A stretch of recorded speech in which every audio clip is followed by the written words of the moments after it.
Hey, welcome back to my channel. I know it's been a minute since I did an update, and I am happy to announce I still have my locks. I still love my locks. The main reason why I haven't done a lot of updates is because, for one, I've been busy with other stuff, and for two, my locks have reached the point where there's not a lot of huge changes that are happening, and I don't want to make videos just to make videos. I want to actually have something to talk about. Since my last update, I have had a few things that I want to talk about, so I'm coming on here now. 33 months locked. It's over 2.5 years.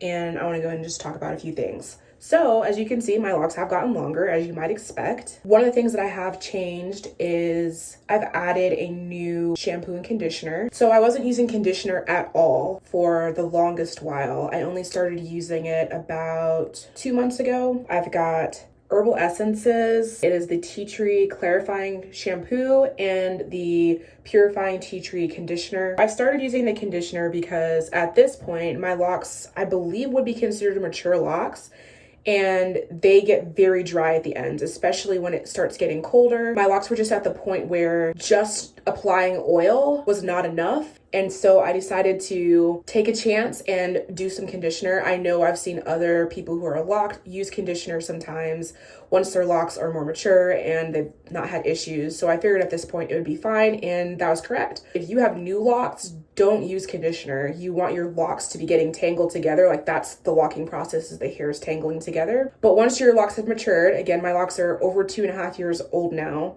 then you can start introducing something like conditioner. I'm still very careful with it. I make sure that I rinse it completely out. I don't want to leave any residue behind that could potentially lead to buildup. So the conditioner, plus still using oils on my hair, and then also using rose water. Also this witch hazel, rose petal, facial mist. It's also good for hair. And my rose water, I know it's in this bottle, which I did like, but I also buy it in bulk now. I get it in this container just because rose water is not super cheap. I have tried making it before. Then I was reading some stuff online that was saying kind of like the homemade rose petal boiling process is not quite as good as the rose water that's made like this. And also it was just more work. It's very easy to do. I have a video about that on my channel, but I just figured if this is a little bit better and I don't have to do anything, then I'll just buy it. So another thing that I have kept working on is the hair fidgeting. As soon as my hair started kind of getting frizzy and past the point where it wasn't just 2-strand twists anymore, I started having the issue where I would be constantly wrapping hair around my locks, as you may have seen in previous videos.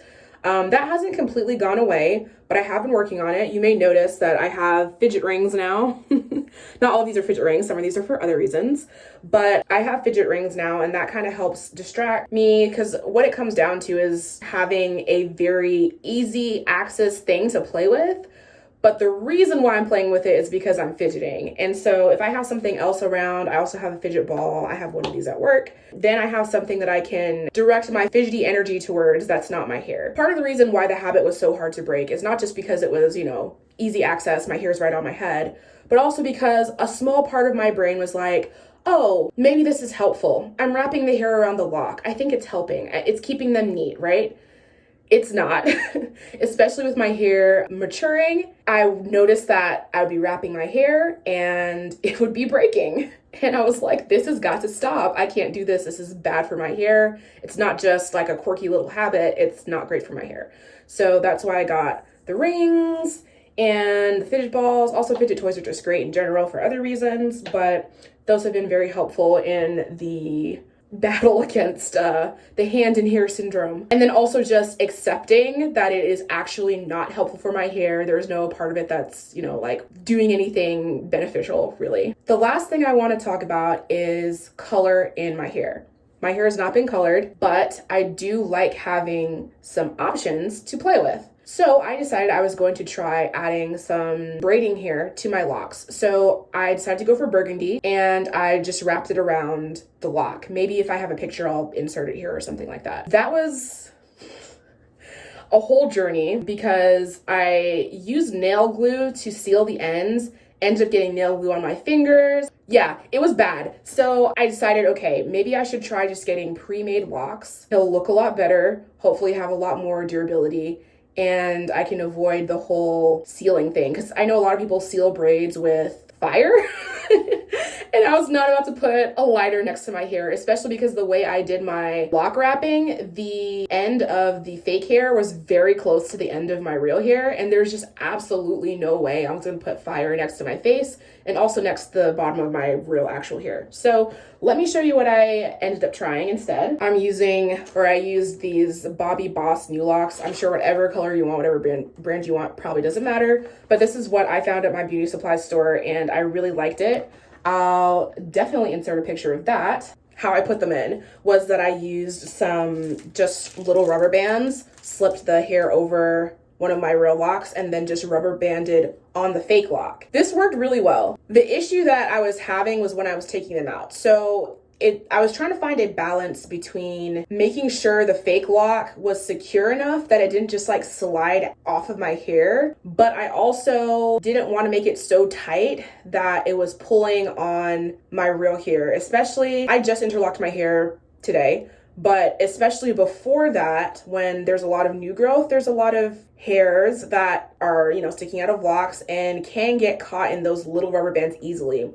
I had a similar issue when I was braiding and banding my hair earlier on in my lock journey, and I had to switch to the cloth scrunchies instead of those little tiny ones. What I think I'm going to do, I'm going to try this right here, right now, is to put the Burgundy locks in with the cloth scrunchies. Here's one of the locks. One of the things I like about these is I have put these in and taken these out twice now, and they are still doing well. I washed them. They seem like they could hold up for a while. And considering I only use one pack because I only want highlights, it is a very affordable and hopefully easy way to get a little bit of color in my hair. What I like to do is pick a lock that's kind of definitely not at the top, so that way it does blend in a little bit better. Because again, I'm not trying to hide the fact that this is added here, but it does just look aesthetically better. So you just slide it on like that because these come pre-looped, pre-made, very, very convenient. And then I'm gonna do the same process that I did with the rubber bands. So as you can see, I'm just putting the scrunchie over the faux lock, not my hair at all. I don't love how that looks. So my other option is to use rubber bands, but to just accept that I'm not going to be able to put them on as tightly and that there might be some shifting and moving with the hair. Because the main thing here is I want to avoid breaking my real hair, right? But this was a little too bulky. But the good thing here is I'll get to show you exactly what I did before. So here we go again. Fold this over. The first time that I used these, I think I had more discrepancy in how many times that I went around the faux lock with the rubber band. And then last time I did it, I was like, okay, six times is really secure. But I think this time I'll just do 4. That'll be a little bit less secure, but I believe I'll be able to remove the lock easier. See how it moves up and down a little bit? That's what I didn't want, but I also don't want it to be a thing where it's catching on my hair too much. So I'll play around with that. Maybe I'll come back in the comments at some point and update if it was worth it. Yes, the answer to the which method is better question is just doing the rubber bands, but making it less tight, basically. Fewer times around the faux lock. So it feels a little less secure, but unless someone were to grab the real lock, grab the faux lock and start sliding it down, I still don't think it would come out. So I think it's a worth it sacrifice to make sure that my real hair isn't being pulled on or tugged on or broken by the rubber bands. So that's what I'm doing, and I will see you when I'm done. I'm done. As you can see, it's a very subtle addition of the burgundy here. I don't think there'd be a way for me to have a lot of color in my hair using this method, just because it does rely on anchoring onto locks that are not kind of on that top visible row of hair for the most part. Although this one kind of is, and it really doesn't bother me. But my hair would at the very least be 50-50 color and lock, because each one of these has to latch on to a real lock. So that's why I prefer the highlight route. I don't want to bleach my hair. I don't want to add a color, just because I've seen too many stories about locks getting brittle and breaking, or at the very least the texture changes and the maintenance changes. And I am all about low maintenance locks. So just adding in a little bit of color here, you can see it is just there, and I think it's super cute.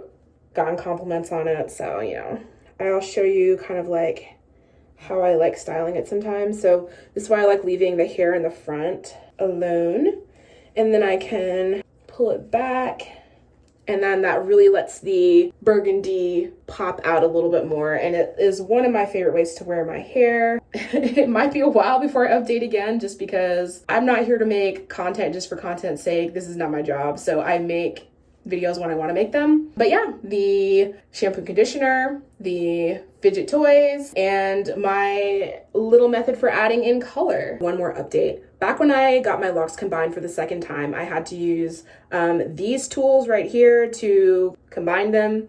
And I had a few, just like 2 really locks that the ends were coming apart and they're becoming like the 2-headed dragons, the locks that have, you know, they're splitting at the very bottom at the ends.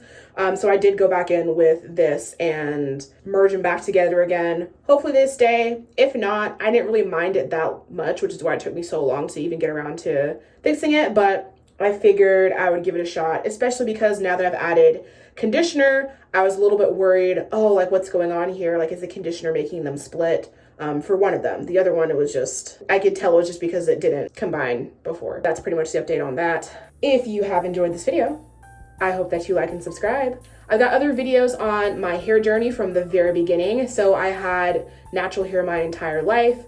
Then I kind of got disillusioned with the natural hair movement. I wanted to have looser curls. So I was Tex-Laxed for a minute, realized that it was breaking my hair, just being really horrible for my hair in general. So I did the big chop and grew my hair out a little bit, and then I was like, locks, best decision of my hair life. I started out with very, very tiny locks, combined them into still tiny locks, and then combined them into what I have today, which has been really wonderful. And I've been enjoying having low maintenance hair and just, you know, feeling cute.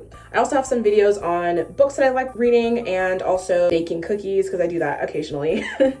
But pretty much it's mostly here on this channel. So if you enjoy that, you can go and subscribe. It's not going to be a notification all the time because, like I've established, I only make videos when I have something to talk about. And that is pretty much it. I hope you have a wonderful day, evening, afternoon, whatever it is where you are, and I will see you next time.